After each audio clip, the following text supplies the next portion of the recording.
Hi, hello, namaste. Welcome back to my channel, Nruthyamrutha. I'm Amrutha Sankar. So today we are going to do another tutorial video. So if you're new to my channel, please check the description box below for the links.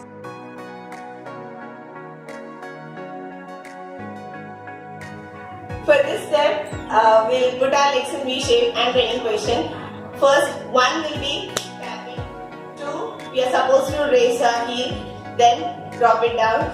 3, we are supposed to put our left leg into toes and drop it. 4, 5, 6, 7, 8. We repeat the same to the other side.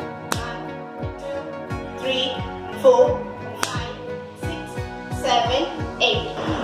1, 2, 3, 4, 5, 6, 7, 8. 1, 2, 3, 4, 5, 6, 7, 8.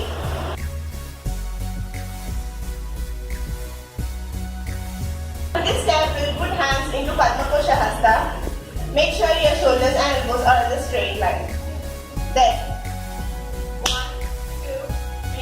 4, 5, 6, 7, 8. 1, 2, 3, 4,